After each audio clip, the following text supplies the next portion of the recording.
Hey Ziese Nation. So we're actually in the process of planning our first trip for 2020, and it's actually going to be in Georgia this January, and it's actually more of a business trip than it is a personal one. I was actually invited to speak out in Georgia at a high school for marketing and entrepreneurship. Yeah, marketing and entrepreneurship, and we want to take you guys along for the ride. So we're actually going to show you guys what we do, how we do it, the planning that goes into every single trip we take this year. So it's probably going to be a lot of these what are they called? Vlogs. Okay, it's probably going to be a lot of these because we do want to take you guys along for the ride. So without further ado, babe, you want to say something? Hello. Why are you always so awkward? Like, it's so weird. That's why I'm always behind the scenes. I'm never in front of the camera. You ready to get started? Yes. Okay. So we are actually going to be in Georgia, January 22nd to the 22nd to the 24th. 22nd to the 24th. I'm actually speaking that on the 23rd for a Dr. Quinita. I'm sorry if I say your name wrong. If you ever see this video, please, I apologize. I want to say it's Quinita Morrow, Dr. Quinita Morrow, and she is a marketing and entrepreneur professor, teacher. I don't know what they call it in high school. I guess teacher in Luella High School in Locust Grove, Georgia. She reached out to me and asked me to speak her class in discussing, how studying, doing the right thing. And, well, let me read the email. So it says, I am Dr. Quinita Morrow, again, I'm sorry, a marketing teacher at Luella High School in Locust Grove, Georgia. I currently teach marketing and entrepreneurship students, and I would love if you could come out and speak with my students. It is imperative that my students understand that studying, doing the right thing, and staying positive are essential resources to handling life's ups and downs. I feel you are the perfect bridge between generations. I know your schedule is demanding. As a result, I am leaving the day open. So we've been emailing back and forth, and we agreed on the 23rd. Which is a Thursday. The class time is 11:45 to 1:10. Discuss the organization, how it was founded, the goals, objectives, challenges faced thus far, the pros and cons, and anything else you'd like to add. Okay, so I'm just gonna do a point, like a thing, because a point-based system. Yeah, because this is a lot, but this is a big time frame though. 11:45 to 1:10. That's almost an hour and a half. How long is that? An hour and a half. 11:40. It is an hour and a half. Yeah, well, an hour and 25 minutes. But let's go with an hour and a half. So you're speaking for about an hour and a half. Jesus, I don't like talking that long. You don't even like talking for more than 5 minutes. It's the longest I've recorded her preaching. But this is okay. So then, all right. I guess we're gonna have to do it that way then. All right. So I'm just gonna go over some points because that's a long time. All right. So discuss the organization. So I'm gonna do. Well, let's do studying, doing the right thing. Let's do studying and doing the right thing first. So I'm going to be completely honest. I very rarely study. Sorry, I just do. I very rarely. I study, but if I know I have it's weird. If I'm told I have a test or something, I won't study. But if it's I'm just chilling out and I have a good. Have you got A's on all of them? Yeah, I'm that type of person where if I study, I will actually do worse than if I don't study. Because you have to remember? No, it's not even that. It's I don't know what it is. It's just anytime I have if I have a test, even if I have to speak, which is really, really weird, I can put together messages in a matter of minutes. But if you tell me, hey, this is the topic, this is what I want you to speak on, I'm like, okay, all right. And then I'll put it off probably until the day like 2 days before, the day before, and just sit and marinate on it. I don't study. Like, things just pop into my head, so I don't know how I'm going to tie that into studying. Because I do believe studying is important. I would never tell students that it's not. I just don't know if I can. So I think I'm gonna skip over the studying part. You don't want to. Because I don't want to lie to them. I don't want to say I studied my whole life Is because this I a did. high school class? Yeah, she teaches marketing and entrepreneurship in a high school, and I don't want to They say. have those type of classes these days. I guess in Jordan, I've been out of school for like 7 years. Yeah, I know. This was not like I had like a business class in high school where like they taught me how to do. These days they have the classes that we should have had back in the day. Facts.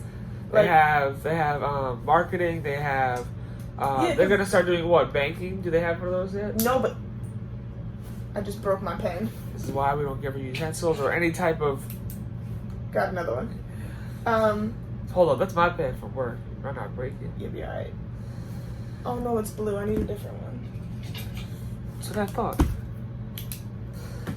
Okay. Okay. Oh, this one's not even writing. I'm just gonna have to use the broken one. Okay. That's how I mended her broken heart. No, we didn't. Okay. So, doing the right thing. Doing the right thing is actually easy because, like, alright. So we're just gonna skip over it. I don't know how she wants me to format this, and I don't know how I'm gonna Do you want to do note cards? Yeah, where are my cards? I actually have some. Wait, you really do? Yeah. You buy some? No, I have some. I think they're in my business bag. I'll be right back. Enjoy awkwardly staring at my husband for about 5 seconds. Alright. So, we're trying to have kids. Oh my gosh. And yet we want to wait until we have a house because, as we've been told so many times, that hold on, let me take the camera and talk to the Ziese station here. So we wanted to have kids, but we want to wait until we have a house because where we live, it's not the safest environment, and we want to, have be settled in. We need a credit score to get better though too. You want to be settled in. You want to have a house, 3-bedroom house. Hello. I was talking to them about kids, about how we want to have a house. That's definitely going to be cut out of the video. Better not. Cause okay, so real quick, side. I got my note cards, but side thing. So our friends just announced that they are expecting, which we are so happy. Like, I like being Auntie Anne. I'm so excited. By the way, as soon as service was over last night, I asked him, I'm like, so can I be an uncle? And he said, are you Spanish? I'm like, no. So jokingly. I love being Auntie M. Like, I like, yeah. What are you, Wizard of Oz? Yes, that's exactly where I got it from, actually. But I like being Auntie M, and so I'm so excited that my friends and like my family members, people I grew up with, are having babies. I'm just not in that space of mind right now. Like, we're not preventing it or anything. Like, so if it happens, it happens. But we're not like, I can't say we, because my husband has been trying to get me pregnant for since 2015. Pretty much for like the last 5 years. But who knows? I'm not pregnant. I'm not pregnant. I wish. Anyway, if it, like, we're not preventing it or anything. I'm not rushing it. Like, I have my whole 2020 planned out, as you guys saw. I'm just have this calendar right here. I'm planning trips and speaking engagements all 2020. I'm opening up a new we're opening up a new business. Yes. I'm opening up another one. I'm gonna tell you that. In another video. No, I'm gonna tell you in this one. Oh, okay. We have Ziceology, which just launched. So I mean, there's a lot going on. A baby is just not in the mix for me. If it happens, hey, to God be the glory. If not, to God be the glory. Well, I'm trying. All right, back to planning. Anyways, let's continue with our regular scheduled programming. Regularly scheduled program. Okay, so. And she's back. And I'm back. Okay, so yeah, I actually went to go get note cards. I actually wanted to put Bible verses on these for our Bible studies. To pick one, and then that's what we talk about. No. Like out of that box. No, We should do a Bible study because I need to. No, because this is actually how I learned scripture. So I learned scripture by like writing them on my hand, writing them on index cards, and then just posting them in random spots, which I recommend to everybody. It's amazing. It's amazing the amount of things you learn when you're not trying to learn. So where did I put that? Oh my god. Okay, here it is. Okay, so she wants to discuss the organization. So I'm Organization of a business? No, she wants to discuss my business. So I'm actually not gonna do Yanni Paradise because Yanni Paradise falls under my bigger organization, which is Fostered Success. So Fostered Success is the business that I started prior to Yanni Paradise, which I think you know. That was the first Foster. No, I don't know if I told you. But my business, my organization, so I have one humongous organization and it's called Fostered Success. Right? And what Fostered Success is, it's pretty much my story. So I was, as you know, I don't know why talking to me. Talk to them. Yeah, I don't know why. Like you told me. So my organization is called Fostered Success, and what Fostered Success is pretty much my story. So I was in the foster care system. I actually went into the foster care system on June 24th, 2004, and I was fortunate enough to stay with my siblings. Yeah. And I only remember that day because that was the last day of my elementary school. And I remember waving bye to my teachers and waving bye to my mom in the same day.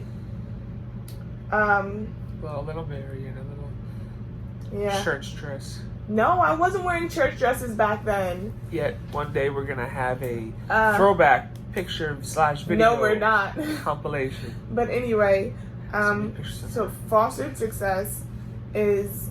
So I was in foster care system probably for about 5 or 6 years or so, but I was fortunate enough to stay with my siblings, and we didn't bounce from house to house like so many of my friends did. We actually stayed in one home together for as long as we could, and we ended up getting adopted in November of 2008, I want to say. We started the process in 2008, but it wasn't solidified probably until my freshman year of high school. But I knew then that I wanted to show people that I was not a product of what I went through.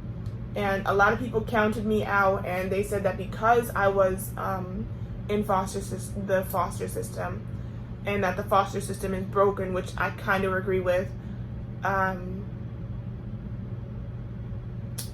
Sorry, I'm not gonna cry. That I wasn't gonna be anything, and then I was according to statistics, I was supposed to be either dead, pregnant, or have my own kids in foster care by the time I was 21. I was none of that. I'm not dead. I got married. My kids will never be in foster care, and I promise you that. But looking back on it now, I realize how lucky I am, and that's why I do what I do.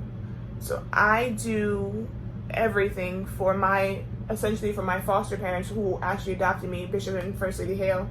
Everything I do is because everything I have is because of them, and so everything I do is for them. And it's not that I want to prove myself to them because I've never had to. They've never forced me to prove myself to them. They always allowed me to grow and to become the person that I am today. And if you ask me today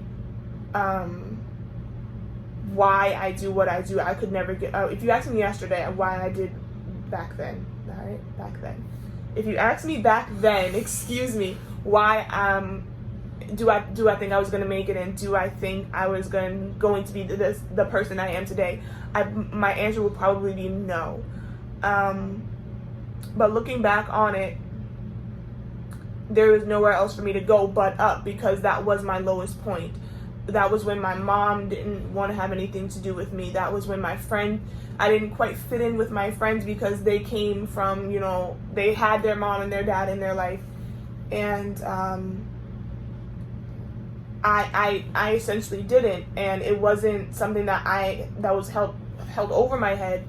I'm not gonna cry. Yes, you are. It's okay. You can cry. It wasn't something that was held over my head, but it was something that I struggled with internally, and something that I still kind of struggle with when I see some of my friends that I knew from the foster system. But my business, Fostered Success, is to show people who were in the foster care system, or who still are in the foster care system, that they that they don't have to be what the world says they are. They can make their own paths. They can make their own destiny. They can do whatever they want, whatever their heart desires. They don't have to have that weight around their neck or the weight on their shoulders. So that's what Fostered Success is. So my organization is Fostered Success. My businesses, yes, I have multiple. The one that I most recently started was Yanni Paradise.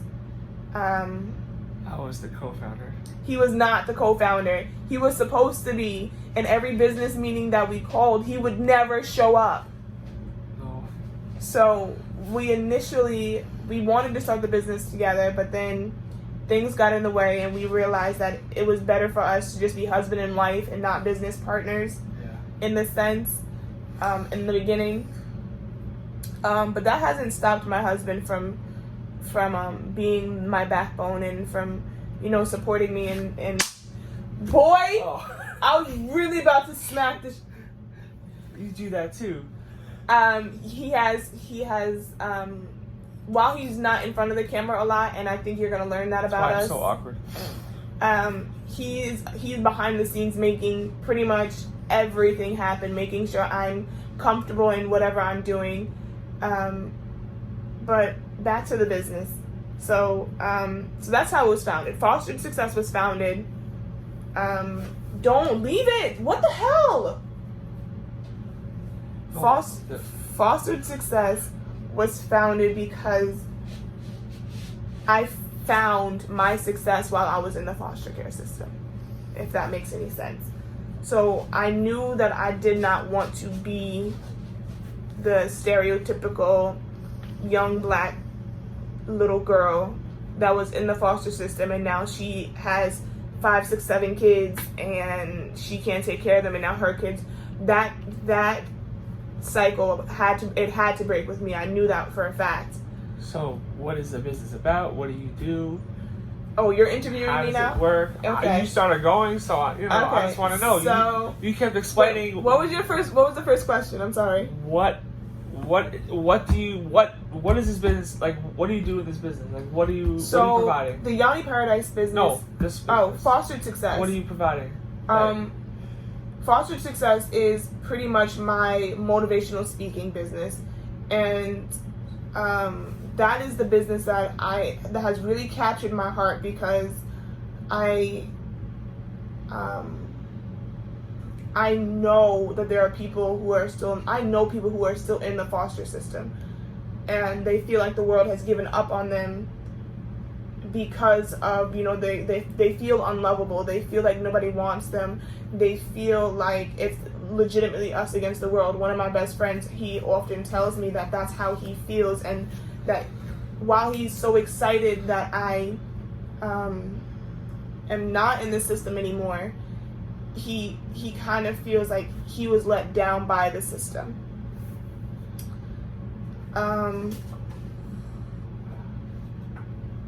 Yeah, I agree. Because it's gonna be it. Um, Okay, so what topics do you cover in this business? in fostered success. Yes. Fostered success, we cover everything from mental health to physical health, emotional health.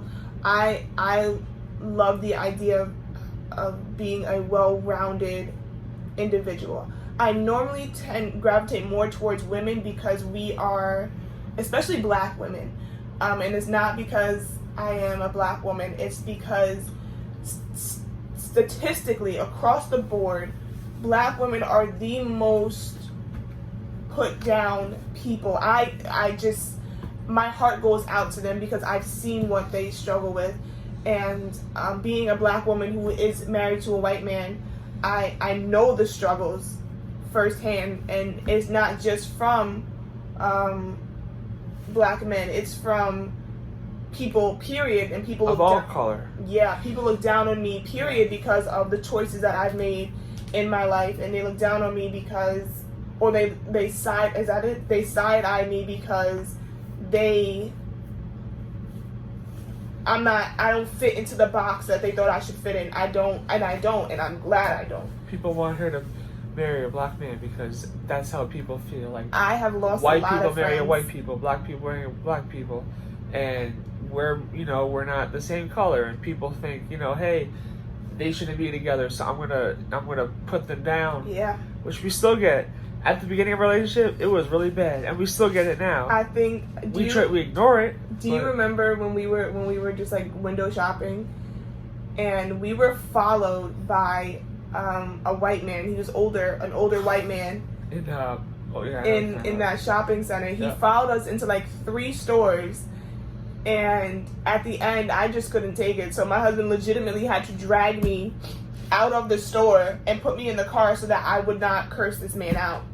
But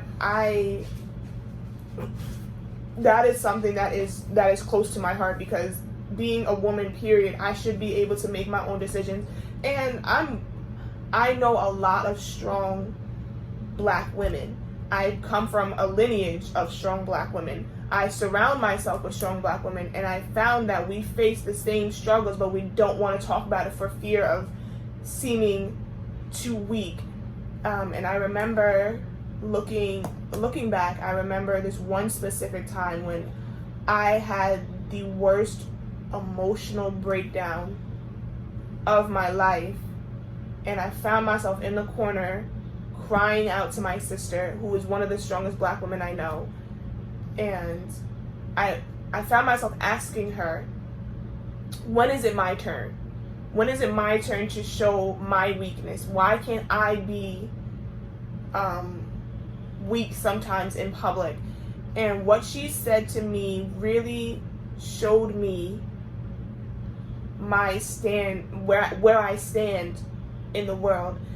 And she said, she told me I did not have the chance to. That was not who I was called to be. I cannot be weak, because when I'm weak, then I show other people that weakness takes over, essentially.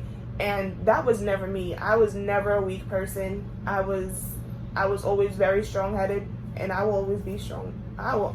That's just who I am. She's thick-headed, stubborn.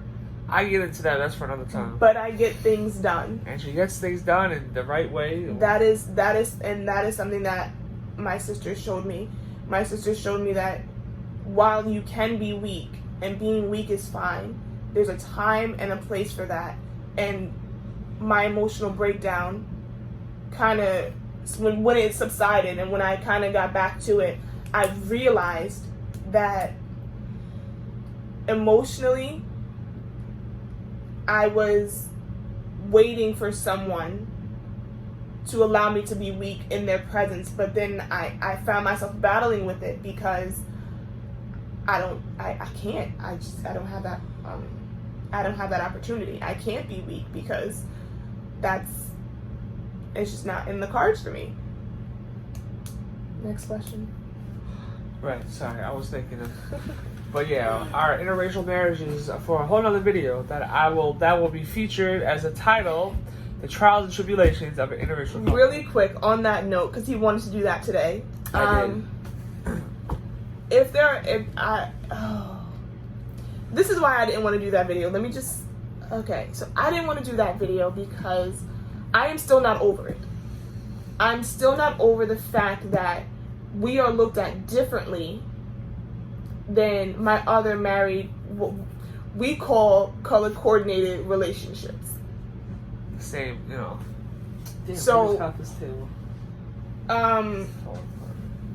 So when we go out in public, or when we go out and one of us has to speak somewhere, or when when we're going out to support each other, or even when we're going out to dinner, my husband will say, "Hey, I need a table for two," and then they wait for like another essentially Caucasian female to come and join him. But then when I'm saying like, "No, nigga, I'm the wife," they're like, "Oh, okay," and then we're like.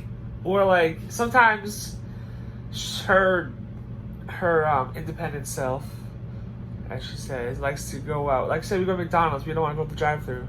We go inside. She pays for herself, and I pay for myself. Sometimes like she already knows what I want, so she goes up to pay for it, and they're like, "Oh, where's the other person?" I'm like, "I'm right here." Like, so I don't want to do the trials and tribulations of being in an interracial relationship. Because I'm not over it, because I don't like the stigma. I'm sorry, I just don't. And two, I think that the pros of being in an interracial relationship far outweigh the cons of being in an interracial relationship. I've learned a lot, both about myself and about my husband. And I'm just, no, I can't. So if it happens, it'll be a miracle. It'll be a miracle if I do that video. Yeah. I was gonna do that video myself. What's next? Anyways, next question. So, with foster success, would you want to make this an official business? It is an official business. Do you have a logo for it? I don't, and that's only because it's not something that is promotable. Does that make sense?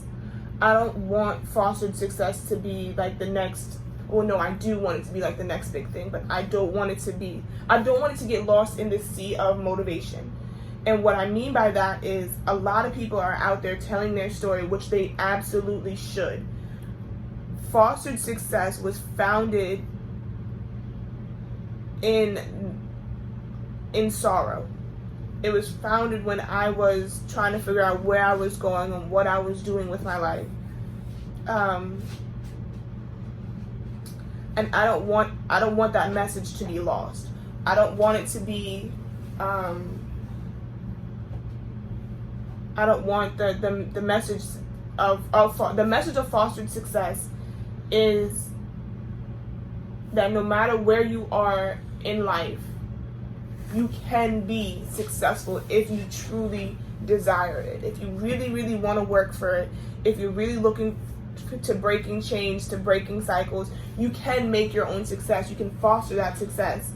But it can't, I don't want that to get lost in the sea of motivation. I don't. So you want it to be mostly like a lost business? Like you don't want it to you want it to be independent. Like you want it to be like fostered success is my independently owned business, and if it gets to the point where I can make that national and even global, I absolutely would. The catch is fostered success will be owned and ran by people who are in the foster system. So I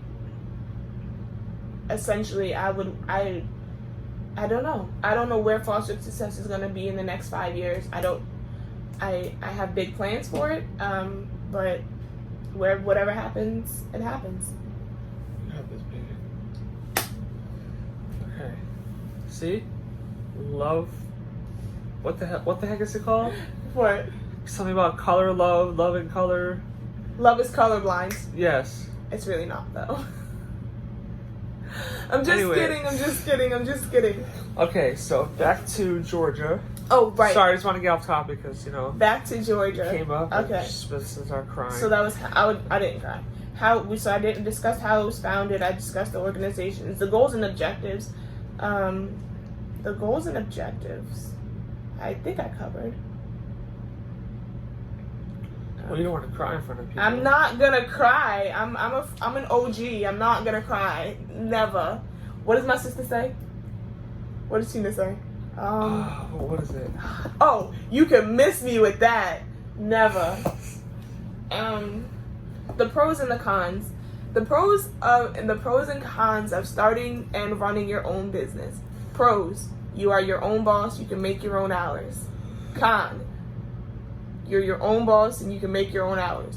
What I mean by that is when I was working a 9 to 5, I had a steady income and I was making good money. I left that job to start my own business, knowing that it wouldn't take off right away. I came home one day and I told my husband, "Hey, I'm gonna start my own business." And he said, "You're gonna start another one?" "Yes, I'm gonna start another one." So I do not sound like that. Okay? I'm sorry. "Hey, you gonna start another one?" "Yes." And this I'm how you gonna start sound another like, one. "Yeah, I'm gonna start another one."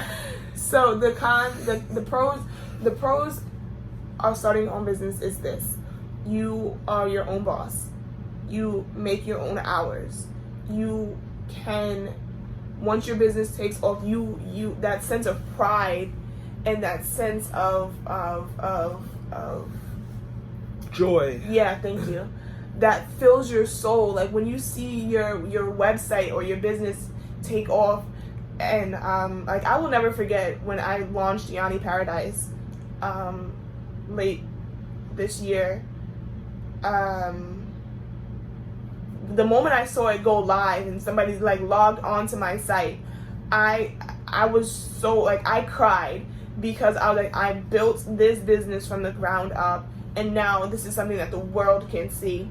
The cons of starting your own business is it might not take off like you want to right away.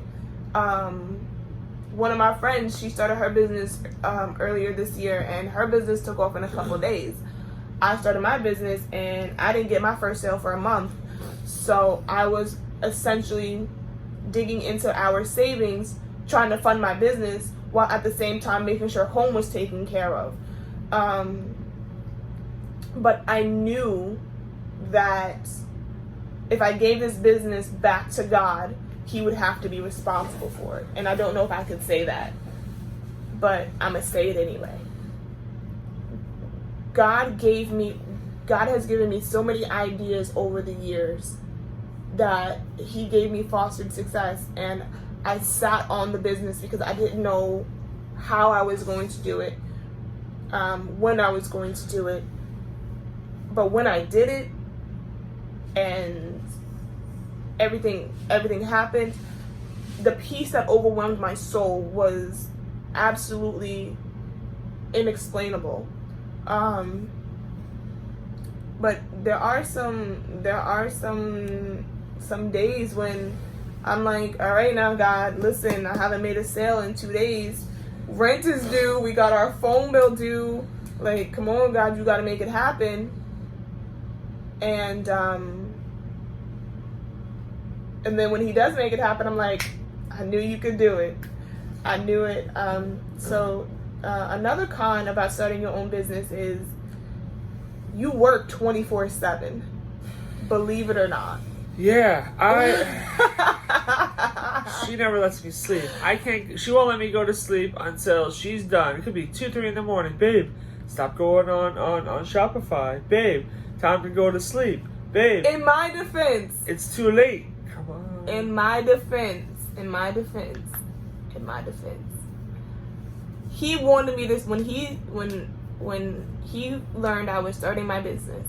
He wanted to be there for everything that he could be there for. And so when he realized like I had to like put in 6 hours here and then like 11 hours here and sometimes 24 hours there, he was like, all right, now you're wearing yourself a little bit too thin, but I got the success that I wanted. I took Yanni Paradise to the Ladies of Success conference, and I got $25,000 for my business. That would not have happened if I wasn't working 72 hours straight prior to. So that, I think that's one of the biggest, humongous cons is you're constant, like my phone is constantly ringing, my emails are constantly going off, and then sometimes it's my phone and my husband's phone that's ringing, and they're asking for the same products. Another con. My name's on the business card, so for now, as soon as I run out of those, I'm getting my own. Stick my name in there. Another con is the emotional toll it takes on you.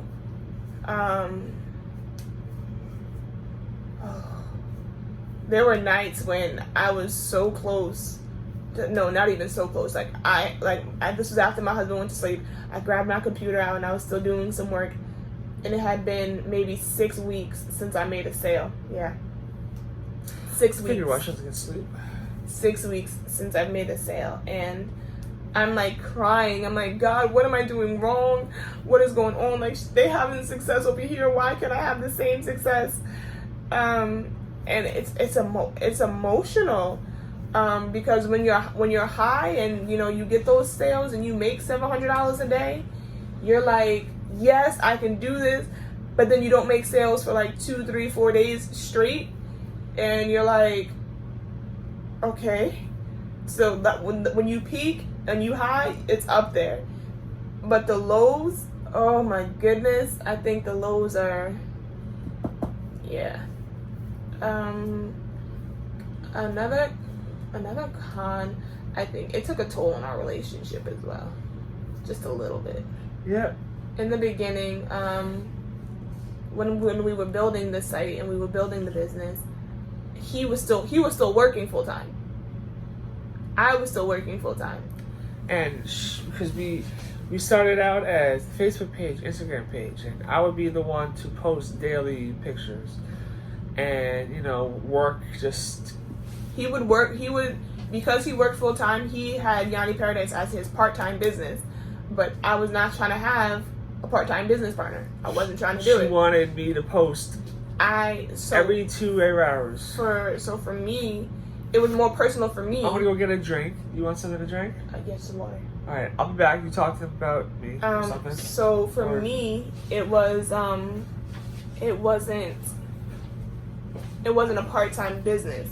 It was something that I wanted to put my all into, and that I needed him to put into as well.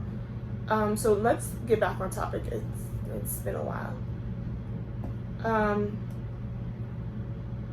But yeah, we will be in Georgia. And again, this is a behind the scenes. We're planning out everything, going over some notes. And we can't wait to see you guys. A lot is gonna happen. I wish I could tell you what we have planned for 2020, but I like surprises. I don't like surprises, but I like giving surprises. But we are gonna be doing some giveaways of some of the things that I do, and we're very excited to see where God takes Yanni Paradise in 2020. I'm gonna actually end this video before he comes back, so that we can actually work. And thank you guys. Bye.